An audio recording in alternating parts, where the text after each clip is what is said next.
Okay, let's dive right in, because we're talking about one of the biggest, most stressful decisions any of us will ever make, buying a home.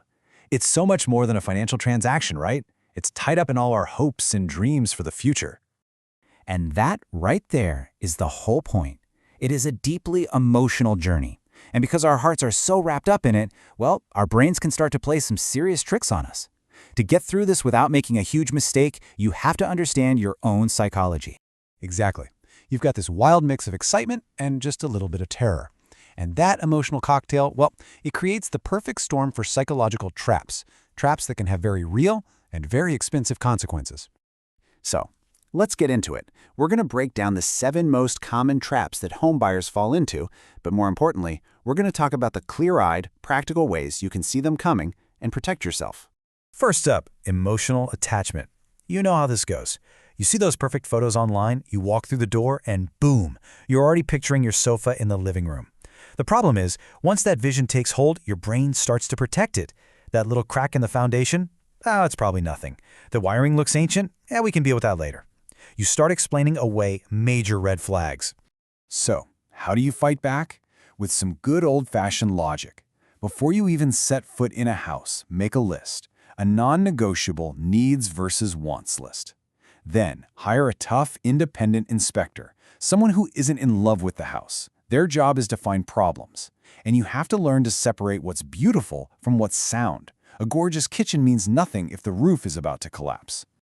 Okay, trap number 2 is called anchoring. The moment you see a home's list price, let's say it's $500,000, your brain latches onto that number. It becomes the anchor, the reference point for everything that follows, even if that price has absolutely nothing to do with the home's actual value. And this just nails it. A list price isn't a fact. It's a marketing strategy. Sometimes the seller prices it way too high, hoping for a miracle. Other times, they might price it low on purpose just to start a bidding war. That number is designed to influence you from the very beginning.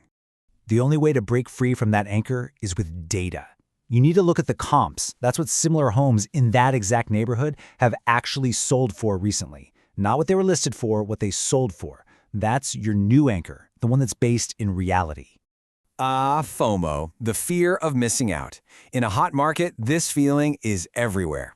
You see a house you like and you think, if we don't put in an offer right now, it's gone. That panic can push you to make terrible decisions, like offering more than you can afford, or, and this is a big one, waiving the inspection. Now here's the thing, moving fast isn't the problem. Moving impulsively is. A prepared buyer can act quickly because they've done their homework. They're pre-approved, they know their budget to the penny, and they know their deal breakers. An impulsive buyer is just reacting to pressure, and that's how you end up overpaying for a house with hidden problems. The antidote to FOMO is simple: preparation. Get all your financial ducks in a row before you even start looking. Get that pre-approval, figure out the absolute maximum monthly payment you are comfortable with, and write down your non-negotiables. When you're prepared, you can move with confidence, not fear. Okay, this next one is really powerful. It's called the sunk cost fallacy. So imagine this. You found a house, you've made an offer, you spent $500 on an inspection, and the inspector finds a huge problem, a foundation issue. Your gut sinks, but your brain says, we've already spent all this time and money, we can't back out now. To snap out of that trap, you have to reframe the entire situation. Forget about the $500. That money is gone. It did its job, which was to buy you information. Instead, you have to ask yourself one simple, direct question. Am I prepared to deal with this problem for the next 10 years? And that's the bottom line, isn't it? A small inspection fee is absolutely nothing compared to years of financial stress and regret.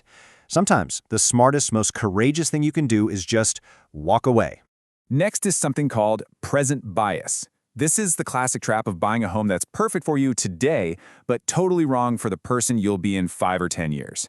That cute 2-bedroom condo is great for now, but what if you have kids or get a dog? That commute seems fine until your job goes fully remote and you realize you could have lived anywhere.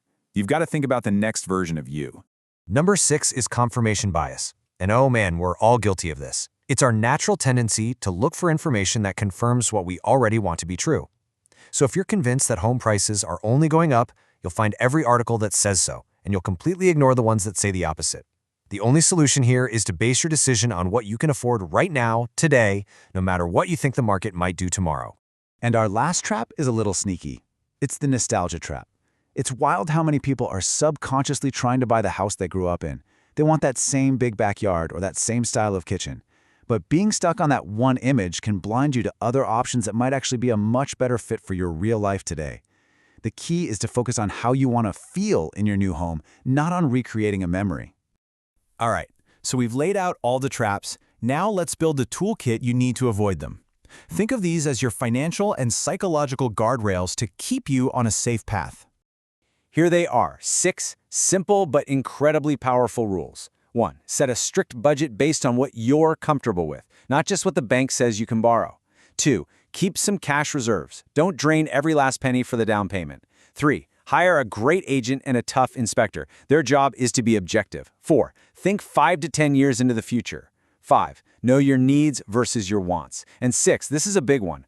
Always sleep on a major decision before you sign anything. And that really gets to the heart of all of this, doesn't it? The goal isn't just that initial thrill of finding a dream home that stretches you to your absolute limit. The real win is finding a home that gives you long-term stability and lets you sleep at night. So I'll just leave you with this question to think about.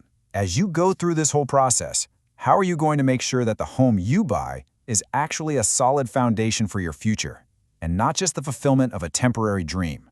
By understanding these traps and putting up these guardrails, you can give yourself the best possible shot at making a choice you'll be happy with for years and years. If you found this useful, do us a favor and subscribe, and maybe share it with someone you know who's about to jump into the house hunt. Thanks for tuning in.